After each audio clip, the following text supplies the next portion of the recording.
Are you scared? You should be. I'm Brandy, and you're listening to Sinister Sightings with the Paranormal Chicks.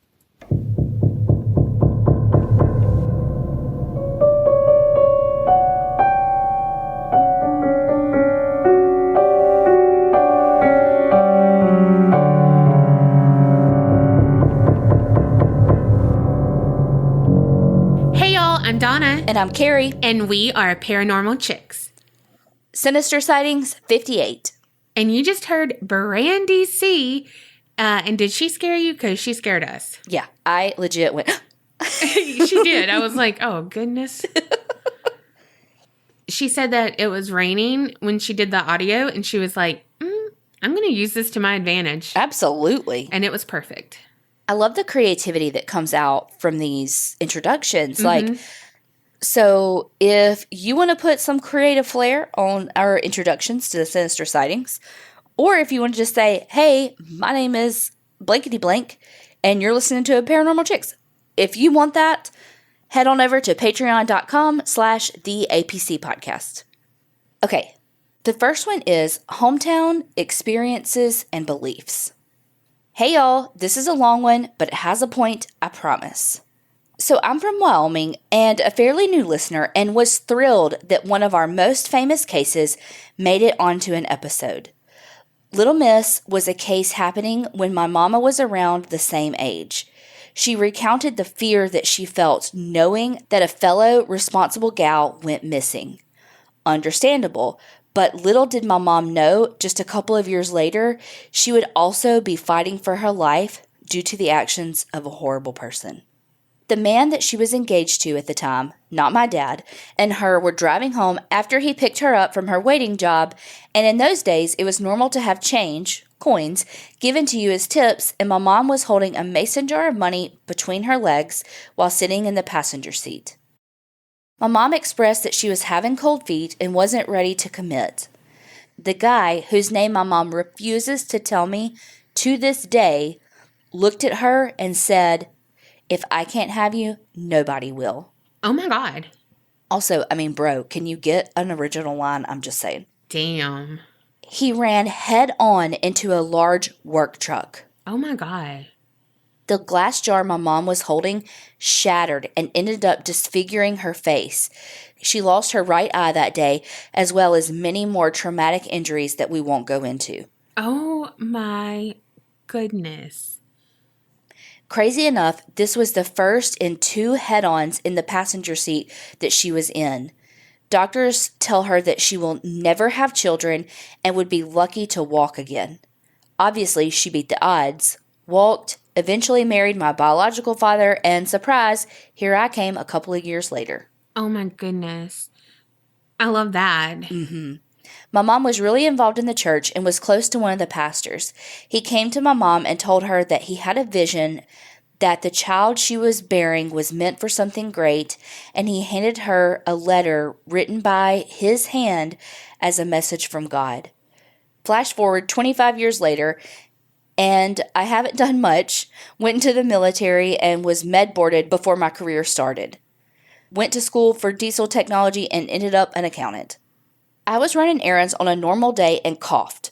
I started to get sick and told myself to just make it to the truck before I threw up.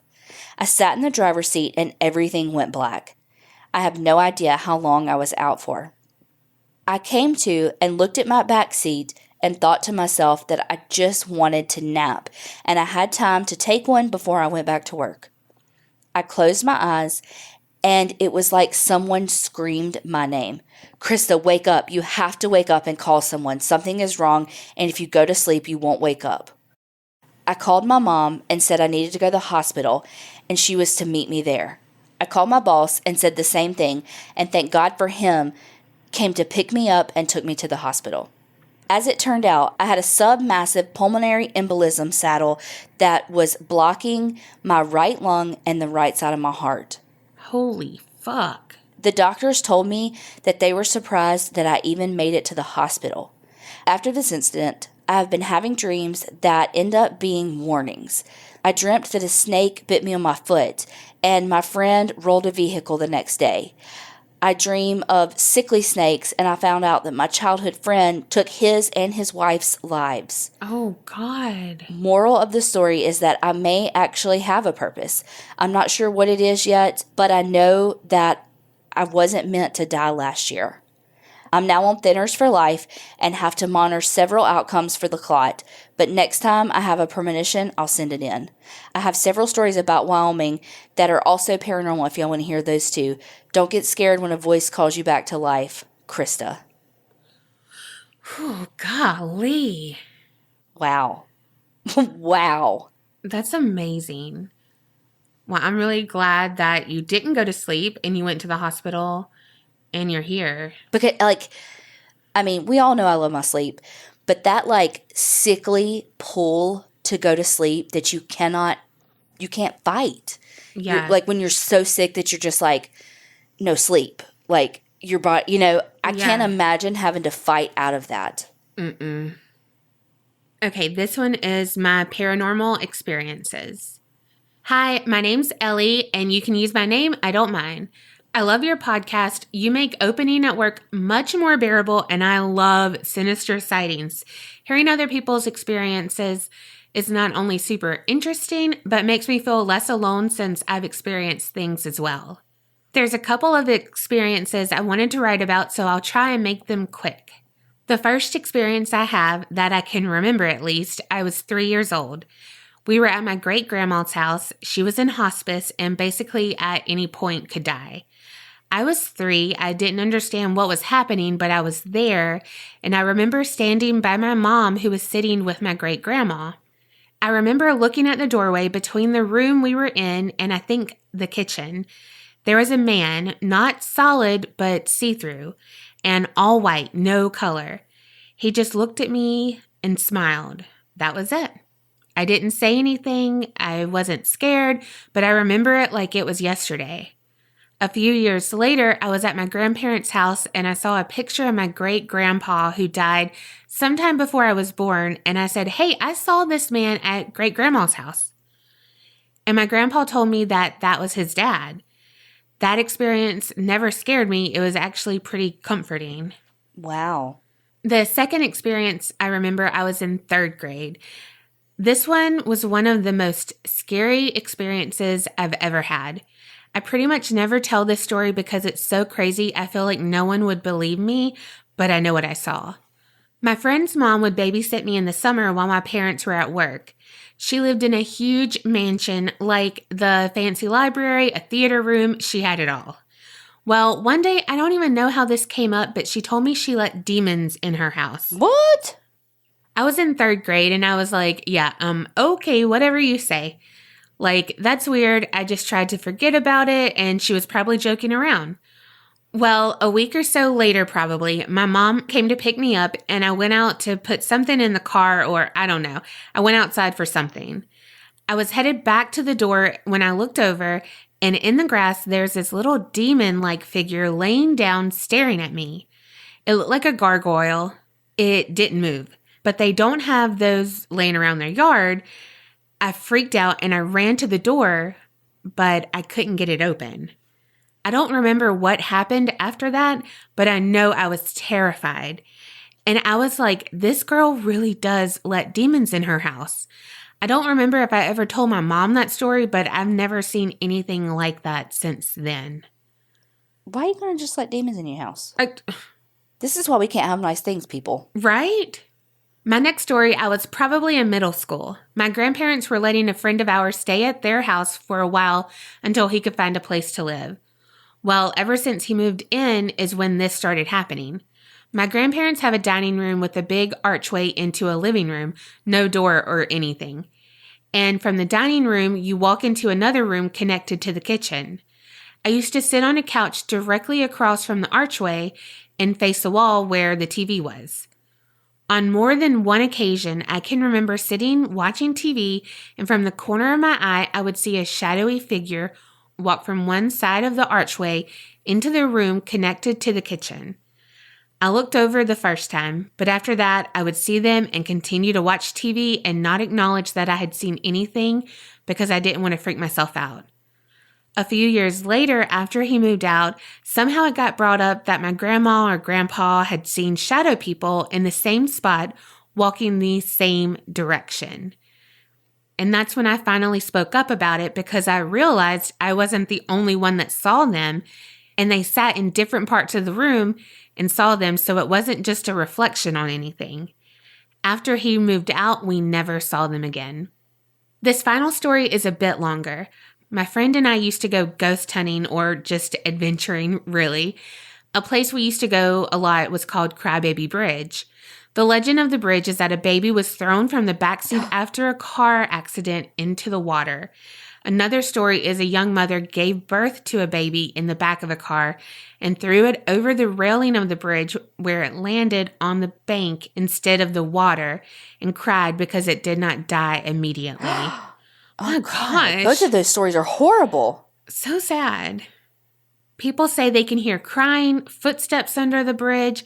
One friend told me when she went, they stopped in the middle of the bridge and a handprint appeared on the window. People say they'll hear a single splash in the water like the sound of something being thrown in. And people say if you turn your car off in the middle of the bridge, that you won't be able to start it until you push it off the bridge itself. The first time we went, nothing happened. It was uneventful. The second time, I had the address saved in my phone for easy access. She texted me at like 2 a.m. and wanted to go on an adventure. I went, of course. She was driving and I guided her based on my phone. There's also a church and a graveyard also supposed to be haunted all near that bridge. When I put the address in my phone, we went.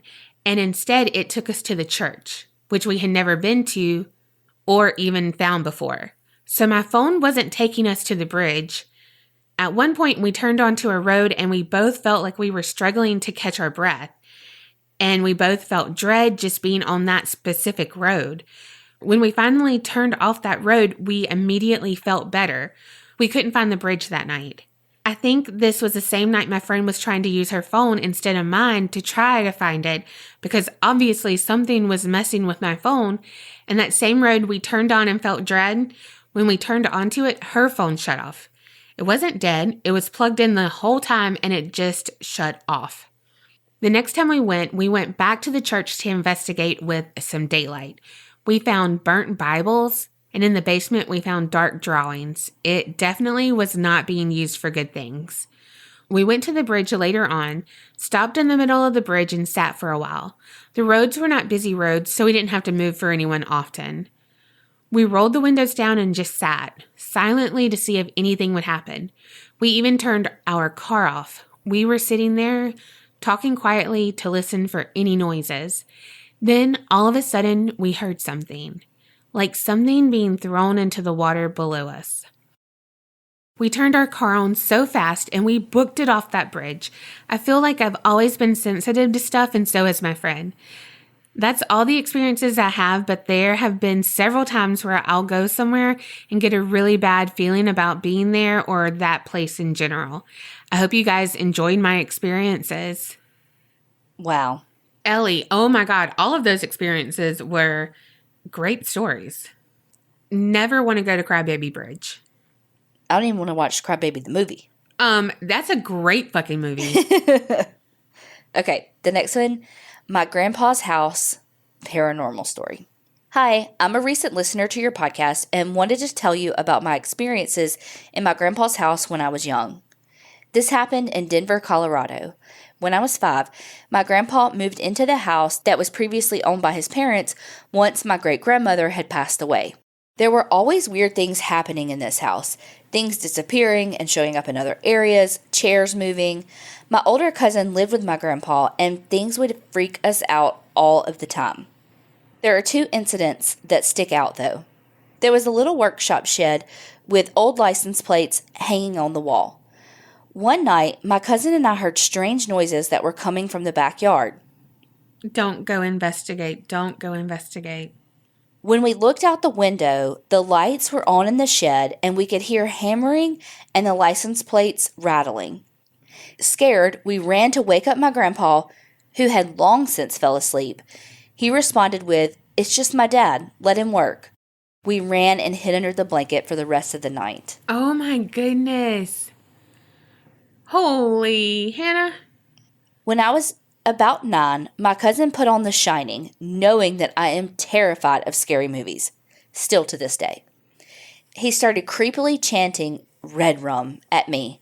After 3 times, my nose started gushing blood. Oh, fuck. My grandpa moved out of the house about a year after that incident, and the last I knew, it was turned into a junkyard. Anyway, that's all I have for now. Thank you, Monica C. Well, that's so sad that that house was turned into a junkyard. I wonder if your great-grandpa still works out there. Oh my gosh. Like Wally. I wonder what would have happened had he not moved out. Like, the other creepy stuff that would have happened. Well, it's so weird, though, that, like, the thing with the red rum thing was, like, creepy. But, like, the first thing was just, like, a ghost they knew, you know? Yeah, yeah. Like, clearly, her grandpa wasn't freaked out by it, you know? Mm-hmm. All right, this one is called Ghost Cats and Aliens, ? Okay. Hey, ladies, I've recently started listening to your podcast, and I'm in love. I work by myself. I clean vacant apartments, so I listen to you guys to keep me company. I'm usually terrified, but I can't stop. I guess I'm just weird like that, LOL. I have a couple of stories to tell y'all, and they're pretty light considering some of the others, but I thought they were still strange. I don't currently live in Oregon, but this is where these stories take place. The first one happened a couple of weeks after my husband and I had to put our cat down. She had gotten too old and sick. It was a hard decision, but we know she's better now. We were sitting on the couch one afternoon and heard a sound coming from the kitchen. It sounded like our cat was in there, but we knew that would have been impossible. We looked at each other and both got up to investigate the noise. When we got to the kitchen, we saw that our gas stove was lit and burning on its lowest setting. Neither of us had cooked anything that day, so we ran over, panicked, and turned it off. We had a feeling that she was making the noise to get us up before something bad happened. We were so confused. Why was it lit? Did we bump it? I don't know what made the stove light, but we're glad that she made the noise to get us up. We haven't heard from her since, but so glad she came through that day. The last one took place a few years ago. My husband and I lived 2 hours away from the rest of our families. One night, I was alone and driving home from visiting my parents. This particular freeway in Oregon, heading north to Portland, is surrounded by farmland for most of the journey. When you get about halfway to Portland, from my parents, it starts getting into hills and more wooded areas. Right as I was coming towards the tree line, I looked above them and noticed a bright green orb floating above the trees. Instantly, I felt completely freaked out. I was getting closer and just watched it hover there above the trees. Finally, as I was about to pass, it moved down slowly through the trees and then disappeared. My heart was racing. I had no idea what I just saw. Of course, I was alone, and of course, it was at night. When I got home, I Googled what it might have been. There's a lot of theories that it's spiritual, maybe even a ghost, but others say it could be alien. I feel that it was more on the alien side, as I've heard other family members say that they've seen unexplainable things in the woods too. Either way, I was scared. I told my husband what I saw, and he was completely weirded out by it. Ever since then, when I drive through the woods, I'm constantly on the lookout for more, but that's all I've ever seen. Anyway, I hope y'all have a great day. Thank you for the awesome podcast and keep on creeping it real. Love, Lizzie. Okay. Lizzie. Freaking loved them. How crazy does it make me that I was about to tell the story about how just the other day, remember I was like, I smell gas, and somehow one of my burners was on, like it wasn't lit, it was on the, like just before the light where it, like it's just expelling gas. And then I was like, oh, I shouldn't tell that story because if somebody tries to kill me, then they'll have a record on the podcast of me saying that I accidentally did it one time. And then they would get away with it because they'd be like, oh, she must have just done it again. Oh my gosh. I am crazy, y'all. Too many murder mysteries. But Lizzie, I loved your stories. Yes. Well, you know what?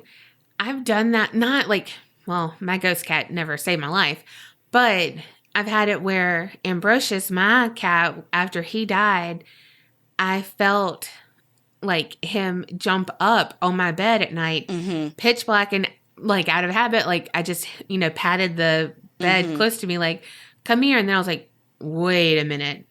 Like, And he was a big cat, like me in cat form. And so you felt him get up on that bed. It wasn't like a doo-doo. It was a bloom bloom. I took a picture with my phone. This was an iPhone 3G. So that was back then. Like, but that was like, ooh, Yeah. And like the flash kind of came on or whatever, but it was like an orange streak, and he was an orange and white cat, and my walls were like blue. Yeah. So not the same, but like I've had that experience. I forgot really about it till like I was like, oh my God. Hello, my beautiful sisters from another mister. I'm fairly new to your podcast and have been binging the shit out of it for a couple of weeks now. It's kind of taken over my life. So I've had some spooky ass shit happen over my lifetime and wanted to eventually tell you all about them. But to keep it short, I'll just start with this one. Picture it. Portland, Oregon, 1999. Hey, we just had an Oregon story. I was about to say, we just left there on the trail. God. I had just graduated from high school and I was moving out on my own with my best friend, and I was stoked. For my graduation present, my mom gave me $500 and a suitcase, so I took the hint and got the hell out of Dodge. $500? I also got a thing of luggage for graduation. What they trying to tell us? It was actually for Christmas, but it was like my graduation year, it was kind of thing. I don't know. Apparently it was the thing in my family. I have never had new luggage. I mean, I bought like a Vera Bradley like weekender, but like not a luggage set. Where's your suitcase from? My sister, it was a hand-me-down. Oh. I still use that luggage. Me and my mom were sick of each other and needed space anyways. Love you, Mom. So we moved into one of those apartment complexes that were huge. 3 stories high, multiple units, ground level apartment, middle floor apartment, and top floor apartment. We lived in a middle floor apartment. It was me, my bestie, and her son, who was 2. Life was awesome. We did whatever the hell we wanted, which didn't mean much, usually eating junk food and Ally McBeal episodes. Oh my God. But nonetheless, we were living our best lives. I can't remember when the weird things started to happen, but I do remember never feeling super comfortable there, just like uneasy feelings. The first strange occurrence was in my room, and I was dead asleep, and I woke up to see weird colored lights shining in my bedroom window. They were multicolored and changing, like a disco light outside of my window, which was impossible since I lived on the 2nd floor, and there was no road back there. Also, there was no noise or music like a party, and it was in the middle of the night. Only a small grassy area and more apartments. No, thank you. I was dead asleep and remember waking up and seeing the weird light and thinking, that's weird, but I wasn't scared and just passed back out. When I woke up in the morning, I remembered them and tried to think of what it could have been, but didn't get too deep into it. The next weird-ass thing that happened really freaked me out. Again, I was asleep in my bed. You sound like my people. Okay, again, sleep in their bed, but not 100% asleep, like I was half awake, half asleep, and I heard whispering in my right ear. Nothing that I could make out, but like a hushed whispering, and then it moved from my right ear to hovering above me, and yes, I'm still, quote, sleeping, but definitely hearing it. Then it moved to my left ear. The whole time still whispering the hushed whispering. Well, that is freaky as fuck, but also that sounds like you with your ASMR stuff. I mean, maybe whatever this was the OG. And you might be true. When it reached my left ear, it was like my brain finally computed that some spooky ass shit was going down and to wake the hell up. So I shot up in bed, sitting straight up thinking, what the fuck was that? There was nothing there, but I was shook. I know I heard what I heard. I eventually laid back down and willed myself to sleep. Every time something freaky happened to me, it was in my room while I slept. Don't fuck with my sleep. My roommate never had any issues, just me. Finally, though, someone else got a taste of my bedroom ghost, or what I thought was a ghost. After this incident, I wasn't too sure it was a friendly ghost at all. My boyfriend was staying the night, and we went to bed and slept like normal, but when we woke up the next day, he sat up in bed and said, "Ouch, my back is stinging. What's on my back?" I looked, and there down his back from his shoulder blades to the middle of his back was 3 freshly raised scratches that were quickly turning into welts. Yes, I said 3, and we all know what the fuck that means. Oh, yeah. That totally freaked me out. And after that, I started to ask around to the other tenants about the weirdness I was experiencing and if they had any weird things happen to them. None did, but I did hear about a murder that happened in the apartment complex sometime earlier. Not sure when, but these apartments weren't super old. Maybe mid-80s, so couldn't have been too long ago. Apparently, it was a woman. She lived there with her husband, and she likes to work out in the workout room that was there at the apartments. Little did she know she was being watched while she was running on the treadmill. She preferred to work out early in the morning. This creeper was watching her and learning her and her husband's routines. Finally, one morning, he was watching her, and when she went back to the apartment, he waited outside for her husband to leave for work, and as soon as he did, this creepy fucker went to her door and knocked. She most likely thought it was her husband forgetting something, like his keys, and opened the door immediately. Unfortunately for her, it was not her husband. He pushed his way in and started to attack her, but she was strong. She was fit, and she fought his ass right back. Apparently, at one point, she made her way to the balcony porch and screamed for help before he dragged her back in, where she eventually lost the fight. Oh, gosh. Now, if this was me and I made it to the balcony porch, you bet your ass I'd jump right off that bitch. I'd much rather have a broken leg than be dead. Now, after hearing this story and doing more digging, I found out that this happened in my apartment unit, which is my apartment house that consisted of, I believe, 9 apartments in the same building. That it was in the middle floor apartment she lived in. Hello, I live in the middle floor apartment. I was never able to find out if it was my apartment, but I'd bet anything it was. And it was her that was bothering in my sleep, and that my boyfriend was an intruder to her that she didn't want there. Oh my gosh, yeah. I only lived there for maybe 9 months because for some reason I started to not be able to stand living with my best friend anymore, which was weird because we always got along so well. It was nothing specific that she would do. I just hated to be around her. Like, I'd be sitting on the couch and hear her keys in the door lock, and I'd instantly get super irritated, and I'd just go to my room and close the door.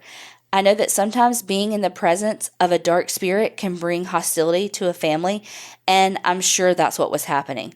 Like I said, I can't remember why I began to hate her, but I did, so I moved out to save our friendship.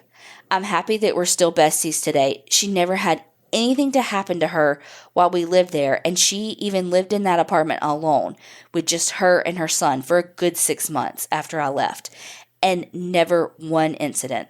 BTW, the murdering piece of coward shit, did get caught. He attacked and raped another woman in the area, but he was finally caught after her. I don't know her name, and I've tried to look into this more, but never found out anything more on her. Well, that's my paranormal true crime story. I hope you enjoyed it. I'll send in more on a later date and on a laptop. I'm typing this on my phone while in the tub, and it didn't work out as well as I thought it would. Until then, my beautiful spooky friends, keep it real and don't get scared. Autumn from Oregon. Wow. Whew. Holy. I bet that's so right, though. If that was her, like, she was trying to protect you from your boyfriend. Yeah, that makes so much sense. Wow. That's so sad. I think stalking is so scary. Mm-hmm. Just because, like, sometimes you can feel someone watching you, like when you're close and, whatever, you're like, why are you looking at me like that? But when you're just doing your life, like when you're out in the grocery store, not, thinking about whatever, you're preoccupied, I never noticed anyone looking at me, and oh God, just to think people do that and know your schedule and know all of that. And it's just like that invasion of intimacy. And it's like, fuck you. How dare you? And then he took it a whole step further and murdered her. Well, and it's like, it's not, before it gets bad, it's stuff that when you start noticing, I mean, I don't know, I'm not speaking from experience, but once you start noticing it, it's not necessarily like reportable somethings. Yeah. So it's like, you're like, well, am I crazy? No, this is actually weird behavior. And then you're like, but again, it's bad, but it's not like illegal bad. So there's nothing anybody can do other than literally just wait for it to escalate. Yeah. Because it will every single time. Definitely. That's what's so bad is that, yeah, even if you catch it before it does escalate, you can't be proactive, really. Yeah. Like, I mean, you can have a paper trail and you can, have that, but it's like, that's it. Like, you just leave the breadcrumbs for the fallout. Well, and I feel like, too, if it doesn't escalate with you, it will with their next victim. Definitely. Wow, that was good. Yes, send in all your stories. Yes. Okay, this one is My Strange Dreams. Hey guys, my name is Harley. I'm 18 years old and I'm from Texas. I absolutely love your podcast and I recently got my boyfriend Chase to start listening to y'all, and it makes me so happy to listen to episodes with him on long car rides or when we're playing Xbox. Oh. I mean, couple goals right there. Why don't you and Colby listen to us while y'all are just hanging out? Gah. Why would I? No. I have to listen to us the first time we do the episode. Why do I want to listen again? Because you don't remember half of it. True. Which is why the bloopers are such a surprise. True. Thanks for making Chase a creepster. I came from a really small town in West Texas, and this story is so weird to think that it happened in my small little hometown. Anyways, I'm going to try to make it as short as possible because I suck at writing. And this is very summarized because it would take a whole damn episode to cover this story. My family has lived here for years. My granddad said he was in the tiny cafe we have drinking coffee the morning after it happened, and he rushed home to tell my grandma, who proceeded to lock all the doors and the windows in the house. In this small town, no one locks their doors, but everyone did for a long time following these events. This crime took place around 2 to 3 a.m., January 24th, 1978.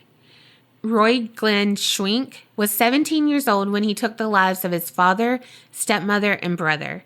He shot his family with a shotgun, then changed clothes, cleaned the shotgun, and slashed a window screen to make it look like someone else came in and murdered his family. Wow. He then ran down the street to his uncle's house at around 4 a.m. His uncle said he acted excited, but he wasn't crying, and he was saying that someone killed his family. His uncle went to his brother's house and saw his brother and his sister-in-law and his nephew laying lifeless on the floors of their bedrooms. He called the police immediately. When the police arrived, they saw no signs of forced entry, no stolen valuables, and they knew right away that the window looked fishy.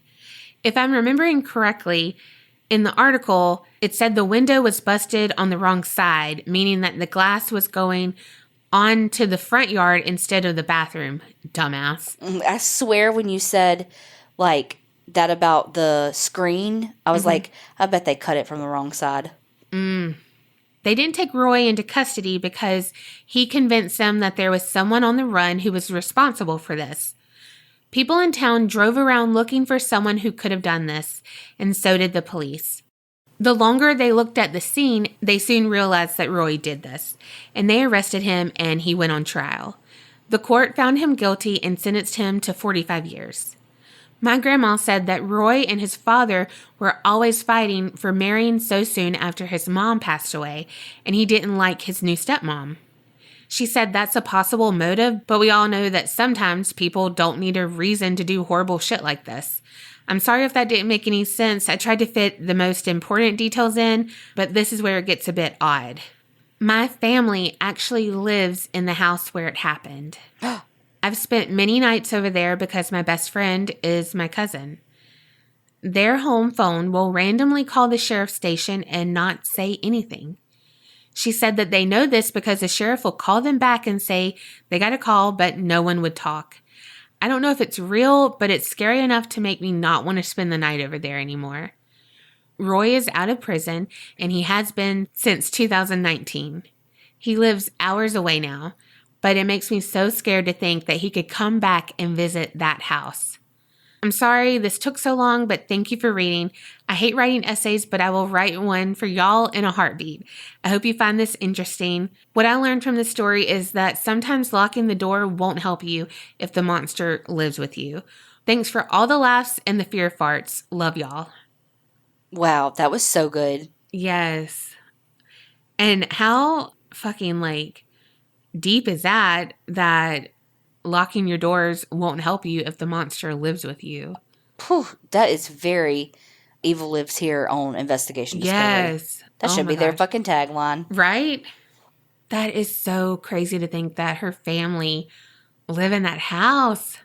It's crazy, too, that the phone just calls the sheriff's department, you know? This one is my first encounter with evil. Hey, lovely ladies, longtime listener, first-time sharer. This is my first and perhaps scariest interaction with the dark side of the paranormal. This all-too-real story took place in a city I grew up in, a small town in western Kentucky back in the early 90s. At this time, my family basically lived in our Pentecostal-esque, backwards-ass church.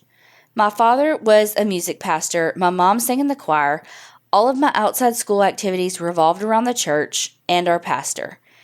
He was enigmatic, confident, and all of the people in the congregation treated him like he was part of the Godhead. We'll call him Pastor P. One Sunday evening, after a rather lengthy sermon, our church hosted a big dinner in the basement gym area. It was loud. It was packed. While sitting down to dinner with my family, I realized I had left my new purse because it was the big thing. You remember when you first start carrying a big girl purse? Upstairs in our church's main sanctuary. The sanctuary was on the first level, right above the gymnasium. I had to be about 8 or 9 at the oldest, but I had always been afraid of our church's sanctuary since I could remember.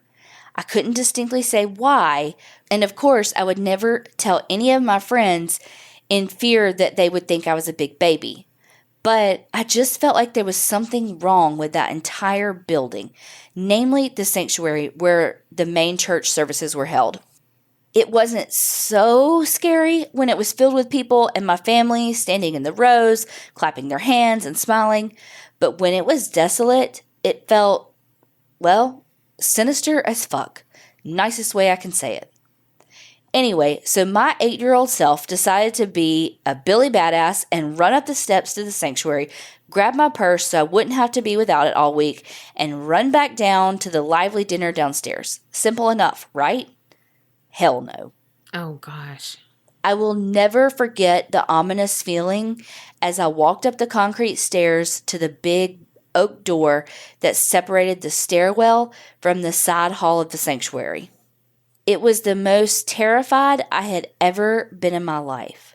I knew someone/something was on the other side, but I knew it was probably me being irrational, and damn it, I really wanted that purse.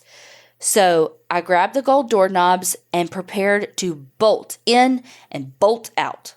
What I didn't anticipate was the entire sanctuary being pitch black, sans a couple of beams of light coming through the windows, which honestly just made it even more terrifying. I gathered all my courage and ran across the red, yes, fucking red, carpet to the pew I knew I had last seen my bag, But geez, I knew something was on my tail, and it was certainly not human because the energy, the air, the space around me seemed to change into darkness I had never experienced before. Something was breathing heavy on my neck, and when I heard it whisper my name over and over, it was not my imagination. It was the realest thing I had ever experienced. Something felt wrong. It wasn't a little girl being afraid. I was the kid who watched Unsolved Mysteries alone. Are You Afraid of the Dark was my motherfucking jam. Hell yeah. I was always keen to the paranormal, and I knew this was bad and it wanted me. I cried as I ran, and once I grabbed the bag, I didn't turn around. I took up an alternate path outside that wouldn't force me to turn around and retrace my steps. Fuck that. Back inside the gym, I was once again surrounded by light and people and good smells of a church potluck, but that feeling of true darkness never totally dissipated. It was then, at that moment in my life, I knew evil existed, and somehow it existed in my church. Hindsight, now that isn't hard to believe because fuck religious condemnation. Not 2 years later from that night, that scary-ass incident, it comes to light that good old fuckboy Pastor P, the one who everyone trusted and revered, had been raping young girls in and around the church. No one knows how many exactly because only a couple brave young women came forward. He is now in jail. Thank you, universe. He cannot harm any other children. However, I believe with all of my heart that evil presence was spawned by the disgusting and demonic actions taken by our pastor. He committed evil sins. He stained and desecrated innocent young lives. He was a heretic and a narcissistic manipulator. He conned the spiritually vulnerable. He brought evil in and it never left. I'm older now, living in Birmingham, Alabama, but still go back to visit my family in that small town. Up until a couple of years ago, I had family that still went to that same church. One time, I went back as an adult. I needed to feel that energy again and see if it had gone. I don't know why. I am much braver now. I'm not afraid of evil bullshit like that and will stand up to it. Wisely and cautiously, of course. But I had to know. At this point, Pastor P had been in prison for years. The carpets weren't red, the pews were different, but the remnants of that evil entity remained. It didn't scare me this time, but I felt its presence, and shit, I hope it felt my adult grown-ass white light energy right back. We may move on after tragic and evil happenings, but whatever happened at that church, in that sanctuary, caused darkness to remain. I will never forget that experience as long as I live. Sorry if my email is super long. Been thinking about sending this one in for a long time. I have a couple of more, but I had to share that story and really just get it off my chest after 20 or so years. Please keep doing what you're doing. Please keep keeping it the realest. Next time you ladies are in Birmingham, give me a shout. My sister and I are huge fans and would love to take y'all out for drinks and snacks, obviously. Keep it real and never get scared. Love and light, LA. Oh my goodness. Well, drinks and snacks, yes. Wow. Whew. That's really heavy. Also, I was thinking, I wonder what came first. I wonder if the pastor was like bad. And the evil came because of him? Yeah, or the evil was there. And he could have like done or had those thoughts or whatever. And, you know, that evil, you know, saw it and then preyed upon that and grew and, you know what I mean? Yeah. I don't know. Yeah. I would say it was there first. I'm going to guess that Pastor P was evil before and would have been evil whether that entity or whatever it was there to begin with. Yeah. But they didn't help each other. Right. I feel like it was definitely some symbiotic relationship. Yeah. Also, I agree with you, LA. I used to be so scared of my cousin's church. Like I don't know why we were always there. Her dad was one of the deacons. And so I don't know, he was like there. And so we were there, but we would walk around it all the time because, nosy as fuck. And going back there where they get baptized, like to go behind it, I mean. The baptismal. But yeah, like where you would enter, like, you put on the white coat, all the things, Oh, they're doctors? Yeah. Okay. Not a robe. They're doctors. But like, I don't know, but that would freak me out. And just seeing that water there and stuff, like, I don't know, it freaked me out. Like, well, you're weird with water. Yeah, but it was clear. But it was just like, that's holy water. Yeah. That's like, I don't know, but it would creep me out. And also, empty churches really do creep me out. It's like, it's one of those things that if I hold my breath and I can make it before the door closes, I'm safe. Or, like all of those things, like the monster can't get me if I, take 2 pews at a time. Well, and even like this email painted such an amazing picture because like I can remember being a kid and like, so the church that I grew up in, there were 3 different ways to get into the sanctuary. Like one was the main entrance, like from outside. And then the other 2 doors were like at the front sides. So you could come in from like Sunday school classrooms and stuff. Mm-hmm. And I just remember like opening those doors and like being scared to open them. Yeah. Like, is somebody in there? Are they like practicing something? Mm-hmm. Is it empty? Can I go in? Like, it's so weird. So like when they were talking about opening those oak door, I was just like, it just like whoosh, took me back. Yeah. Which is so crazy. Me too. Like I haven't thought about that stuff Same. in forever. And I was like, oh my God, I remember that. Like being so freaked out. Like just not liking it. Yeah. And being like, I don't want to be here. I wonder how much of it is that because you're taught to be reverent and respectful because it's the sanctuary. Yeah. And so like you're like, oh God, I got to be good, Literally. Yes. Or even how much of it is because this big building and you're a little kid, or you know what I mean? Yeah. Or like, especially like growing up in a Southern Baptist church, it's very like hellfire and brimstone, And so it's like, well, and Pentecostal. yeah. And so it's like you're taught to fear this like evil being, Yeah. And so it's like, is it gonna get me? Yeah. That was such a like, I don't know. Yeah, she just painted that picture. Mm-hmm. All right, last one, and this is called Nightmare in Real Time. To start off, I would like you guys to know that I'm quite skeptical about paranormal activities, but I was brought up to believe that demons do exist. On top of that, I'm a psychology student, therefore I try to explain everything by science. This might explain my reaction to my story. I mean, are you me? Right? I was about to say, says a psychology student. I just play one on the podcast. I had a long day, school, and part-time job, so I went home to watch TV and talk to my mom before going to bed. I'm not someone who's able to fall asleep very easily. Not me. Because this girl will go to sleep like a champ. The only thing that'll keep her up? Free Lives in Candy Crush. And even then, I'll play until my eyes start crossing, and then I just got to go. I will usually have to watch some random YouTube videos until my eyes get tired. Okay, never mind. She is you. And we're back on. Side note, I usually realize when I'm about to fall asleep and mentally get ready for sleep. I hope that made sense. However, on this particular day, I lied down and fell straight to sleep.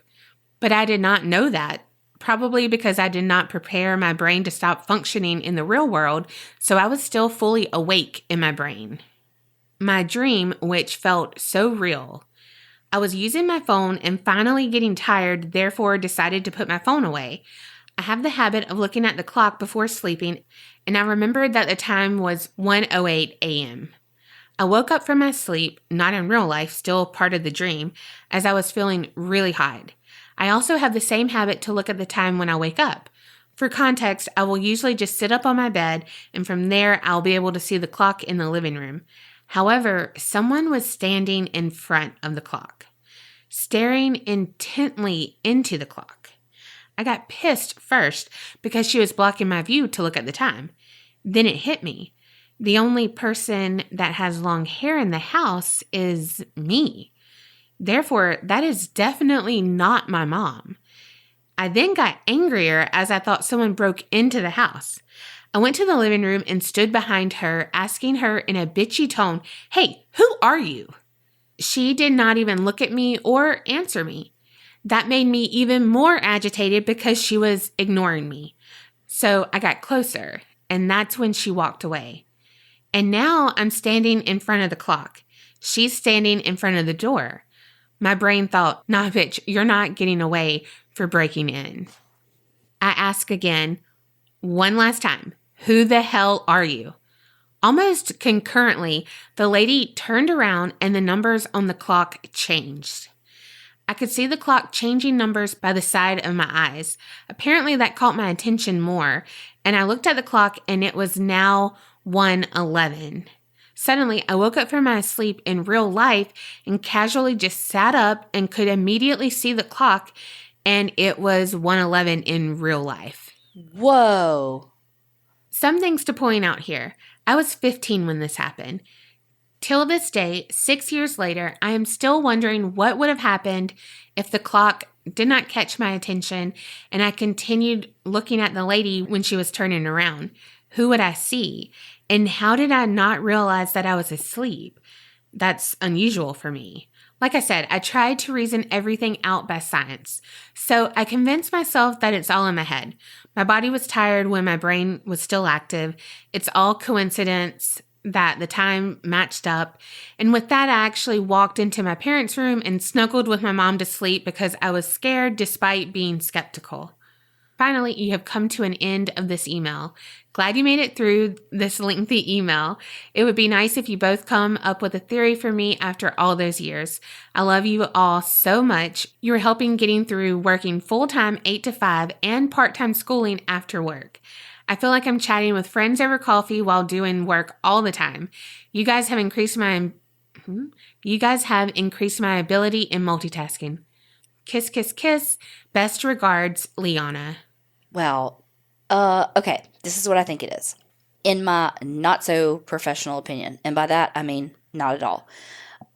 So what I think is that you were in that weird, like, half sleep, half awake, where the girl that you saw in the dream was actually you dreaming, and your half awakeness was trying to catch up to your dream state. I just made that up, but I think so. Could be. Or you could have, like, astral projected, maybe? I don't know. I haven't really looked into all of that, so that could possibly not be it. But I don't know, because if that girl was you, and, like, she was had this, like, turned around. Yeah, and she was like a creepy doppelganger type thing. Yes. That means, like, you're going to die, or, you know, like, whatever, Yeah. if you see your doppelganger. So I don't know. But also, I think that your bodies kind of know what time it is. You know what I mean? Like, it's not always that specific, but, like, your body, I think, is smart enough to know it's been about 3 or 5 minutes. You know what I mean? And so I think that can kind of explain why you knew what time it was in the dream, because you knew it hadn't been that long. I don't know. Like, so I'm at work and I'm working with somebody and I've got them, like, on heat for 10 minutes. Like, I can't tell you how many times I'm like, it's probably been about 10 minutes. And I look at their timer and there's like 3 seconds left. Yeah. You know, because your body, you know time. Yeah, but you're not asleep. But if she was kind of in that half sleep, half awake. Yeah, but, like, when you're in your half sleep, half awake, you say, did you put it on the boys? What you talking about? Or did you say east? Well, you said east in my dream. And I was like, what? I'm taking the fucking test. Shh. Because imagine that. Carrie was asleep. Oh, God. Man, y'all's stories were so freaking good this week. Oh, my God. Hold on. Sorry. Going back to that halfway awake, halfway dreaming thing. One time me and Tiffany were watching Grey's, and because I had like started it like right when it came on because I was like, ooh, this is going to be one of my favorites. And so like loved it. So I got her on it. And so we were like binging this, like some seasons because I had it on DVD. And so, like we had been watching it all day. Well, I was falling my ass to sleep, but like, I don't know, when you're like, don't fall asleep, and you're like, I'm not sleeping. I'm still up. We're going to watch it all. So the episode I was watching with her, they were going to take their boards. Well, I fell asleep and another episode had happened, I think. And I woke up and I said, did they pass? Like, did they study? Did they do it? Or maybe she said, what'd they do? And I was like, did they pass their boards? Like, I think they were studying for their boards. Like something like, I don't know. I don't even know. Tiffany can tell you, but she was like, no, Donna, like that's not what's going on. Yeah. Like I don't even know. But it was like I could hear it, and that's what I fell asleep to. And like I woke up and I was like, no, I wasn't asleep. This is what, huh? Yeah. Oh, it's been 3 hours? My bad. Yeah. Oh, you finished the whole season? Oh, sorry. But sorry. Continue talking about how great these stories are. Yes, I was like on pins and needles the whole freaking time. Like all the stories. Yeah. Thank y'all so freaking much for sending them in. Y'all always tell us that you have more, so send them in. Send them in. aparanormalchicks@gmail.com. And remember, Creep it real and don't get scared.